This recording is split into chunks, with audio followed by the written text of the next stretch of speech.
Today we are joined by Gracie Cole. Thanks, Gracie, for being here. She is a systems engineer over at Aerospace. Thanks so much for having me, Holly.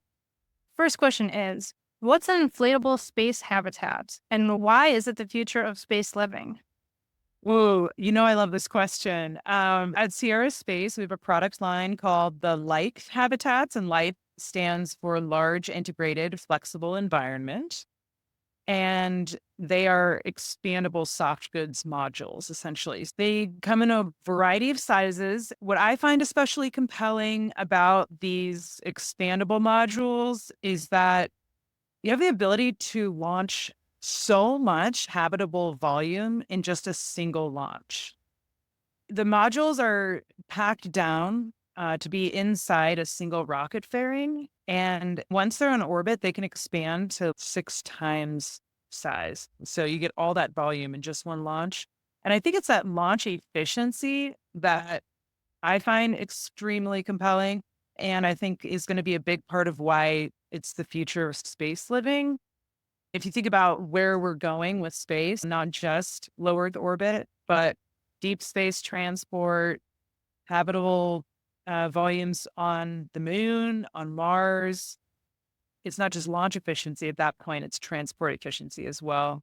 And then what can you do with that space? It's all the things that we're looking to do once we get there. So microgravity environments, supporting breakthroughs in scientific research, pharmaceuticals, manufacturing, and I feel like I'm always hearing of more things that can be done in microgravity. So pretty exciting to have that type of volume to work with. What is it made out of? How does it expand? Yeah, so you would need gases to inflate it. And then I can't get into too much detail about what it's made, but it does meet all the NASA certification guidelines for soft goods development, especially for habitable spaces, including the micrometeoroid protection layers. And so those are some of those layers that people are often most concerned about, and rightly, but there are good solutions for those. So are you going to live in space one day? Gosh, I hope so. That's the dream. I think that would be so cool. And you look at what we've already done in space and how cool that would be. I think it's just the beginning. Some really neat opportunities are coming down the line. I'm still trying to recover. That was insane. So cool. So what's a key lesson you've learned while developing a space habitat? I jumped right into systems engineering as I started my aerospace journey. Depending on what program you join, you can join at different phases of a project. And so you see different glimpses into what goes on. But what I've really come to learn on the habitats team is the importance of testing and iterative testing. Our team since 2022 has successfully completed 7 modules stress tests. Each of those tests exceeded NASA's recommended safety certification guidelines. So that's a big deal. We're on the right track here. And I've really learned so much since joining this team about that importance of testing because it's critical to have very solid testing methodologies and also to have a clearly defined goal for a test. Because all these tests, you'll learn stuff, you'll get data, but ultimately, once they're performing how you need them to perform, you need to know exactly what you're testing for to make sure you're working towards flight qualification and proving repeatability of both performance and quality. Those things are key to flight qualification. What is a day in the life for you as a systems engineer? I do have a variety in my day. Systems engineering does involve a lot of documentation. So it could be anything from writing a statement of work to digesting some data that came out of tests and figuring out what that means for setting up our next tests. It's a lot of documentation and a lot of teamwork as well. If you restarted your aerospace career, what would be your first move? This is an interesting one. I have felt very grateful with every single opportunity I've had since starting my aerospace journey. And I've been really happy in my roles. But if I had to pick something to try differently, I might dive into more deeply technical things prior to going into systems engineering. Systems and like deeply technical stuff really go hand in hand and they boost each other. I would have benefited from digging into those details. I do find myself as a systems engineer looking for opportunities to better understand technical details and learning why and asking why about the why and really digging in. And so that enables me to continue learning about a variety of things from my position as a systems engineer. And it tells me that maybe I would have enjoyed that doing that right off the bat. Love it. What is one skill that has boosted your success in aerospace? Ooh, I got to say, teamwork and communication, it's everything. No matter what you're doing, you're going to have to work with people. I have just gotten to work with the most amazing folks. We have a really great team at Aerospace. I spend most days just trying to keep up with them, but I've learned a lot in the process of the importance of communication and how powerful it can be when it's done well. And teamwork's a fun one for me. I do have a background in team sports, which it's just been a big part of my life, playing games and sports as a kid. And then also through to my years at Duke University, playing on the field hockey team there. And as an adult, like every job it's even before I was in aerospace, teamwork, communication, so critical. How did you land your first aerospace job? My journey's a bit serpentine and non-traditional. Every step of the way, I think the theme is that I just followed my passions and I did whatever was really calling my heart at the time. I got my first degree in music from Duke and then eventually found myself in following my passions. I was doing a lot of pretty extreme outdoor adventures. And I loved that life. I loved the experiences it brought. I got a master's in recreation studies from Ohio University. With that, I ended up uh, reaching Antarctica and landed after spending a season washing dishes. I landed my dream job as the recreation coordinator down there. It was awesome. I loved it. And also, I got these other opportunities down there to try new things, work with other teams. And so I took them. Saying yes to things that were my passions along the way was key at every step. One of those passions, once I got into Antarctica, was becoming a fuels operator. So you do everything from driving the fuels truck and refilling generator tanks to fueling aircraft. The big part of the job was fueling aircraft. The type of aircraft that we fueled the most was the LC-130. The C-130 is a bit of a workhorse for the military. The LC-130 has the skis, so they have optional ski-equipped aircraft, and that was super cool. Get out there in the ice shelf and fuel those planes. I loved it, and but I found myself reflecting, what is it I like so much about it? And I think asking that question can be really informative because it'll help shape your next goals.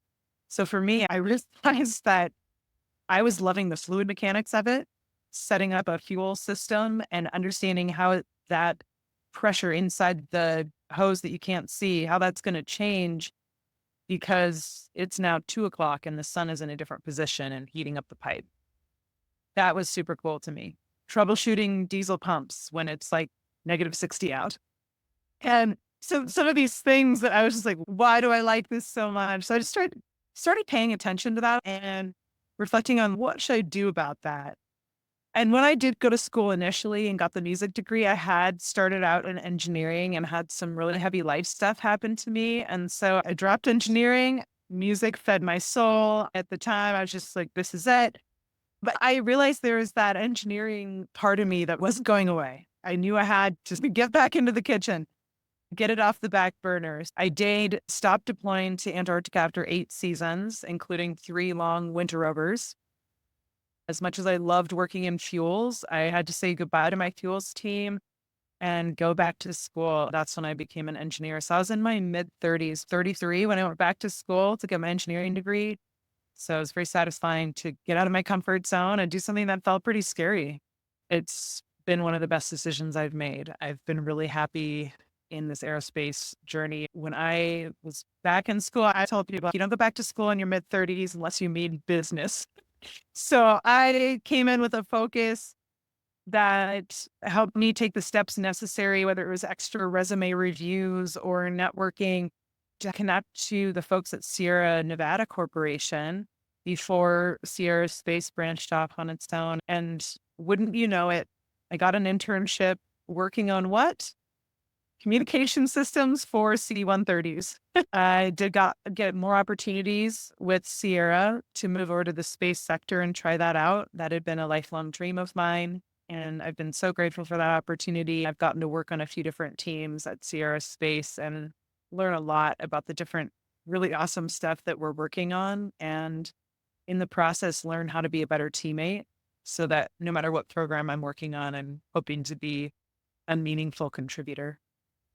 That is a beautiful story. So you are telling me that you can become a systems engineer with a music degree. I love that short version of the story. Yes, you can do a lot of things. I was even talking to a former astronaut and was able to steal a little bit of his time. I mentioned the music degree, thinking it was probably going to be poo pooed. And he just lit up. He was like, do you know how much music and math are like the same part of the brain? I was like, I know. No one knows this, but it's the same part of the brain. It feeds that part. And he went on to tell me how many folks in the astronaut office are really good musicians because that's another skill that they'd nurtured that taps into that same part of the brain. And I thought that was pretty neat. I wouldn't have guessed that. What do you know? I know, right? Cool. Last question here. Actually, two last questions. In your opinion, what's the best way to get hands-on experience with aerospace? Yeah. Oh man, I've been thinking about this lately and actually had to take my own advice recently. Asking, I think, is just, it's simple, but it's so powerful. I think there's so many folks who are just so willing to help and maybe don't want to impose or give unsolicited advice or input. But if you ask, people are so willing to share knowledge and also to open doors for hands-on experiences for you. So I think there's a few ways you can go about that. Sometimes it's asking for a mentor. Even the mentor has this full world of resources that they can connect you to. Sometimes it's asking directly to the responsible engineer who's taking care of some of the testing. I did that recently. There's this amazing teammate of mine who was overseeing some of the testing we were doing. And I was like, next time you go to that facility, will you let me know?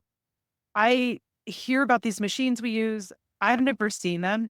I just want to be familiar with that. And we could talk through those details, like how does it attach there? And what are we measuring? And what happens if? And I got this opportunity portal into an element of what we do that I hadn't been exposed to. So I got that hands-on experience just by asking a helpful teammate. And I think leaning into the knowledge, skill sets, and experiences of our teammates instead of just relying on your own, you get to tap into all of that, and it will exponentially grow your hands-on experience. Speaking of mentors, how do you find a mentor? Yeah, this is a great question. I end up talking to quite a few folks about this because I remember hearing this as a student. Everyone supports mentorship. Absolutely, we support it.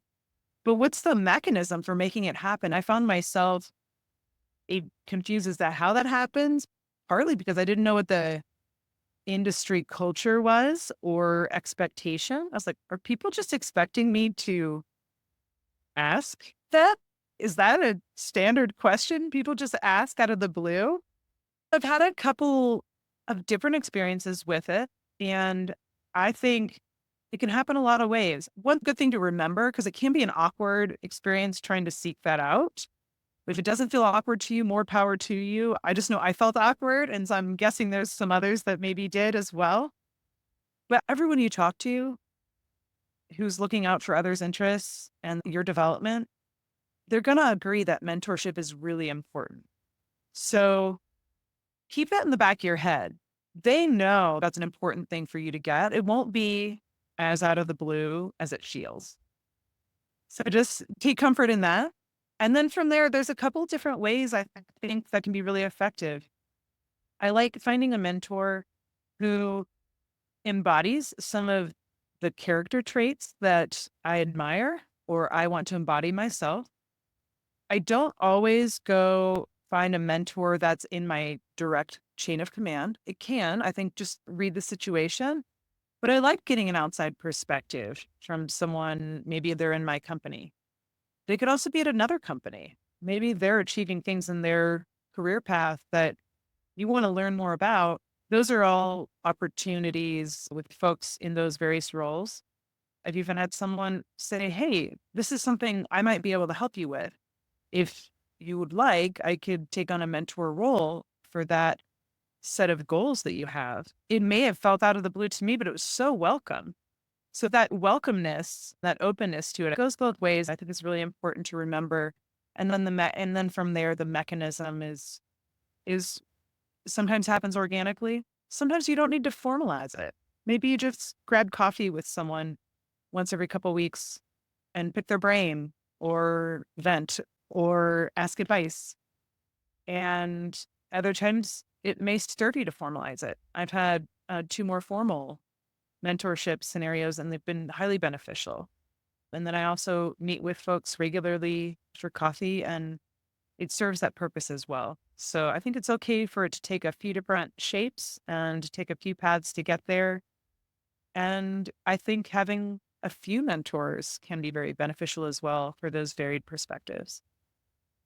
Cool. And last question. What are your top three favorite books? They can be in aerospace or, I don't know, fan fiction. Well, this is a good one. One of my mentors recommended the book Dare to Lead by Brene Brown. There are so many things in that book that speak to the different character traits that make us more effective, not just in a workplace, but as a human in all of our relationships. So broad applicability. Let's see. I will say I love Ender's Game. I've been reading a lot more lately, which I'm really proud of. I don't always just sit still to read. That takes a lot of discipline. It just seems like such a commitment to just sit there and read for some reason. Totally. I think that's where it is for me too. I think I also multitask too often, which I'm trying to get better at. But I try to take a little bit of time to just ground myself for the day. And so grateful. We have a hot tub. And so it's finally hot tub weather. So I'll sit for a bit in the morning and read because it's actually hard to multitask in the hot tub. Things will get splashed or something. Another favorite book of mine, this is harkening way back to like junior high, I think, is A Separate Piece. Thank you, Gracie. Are you open to anyone connecting with you on LinkedIn or Instagram? Yeah, for sure. If you connect with me on LinkedIn, just write me a little note. I'd love to know who you are and what we can talk about. And I'd love to hear from you. Instagram as well.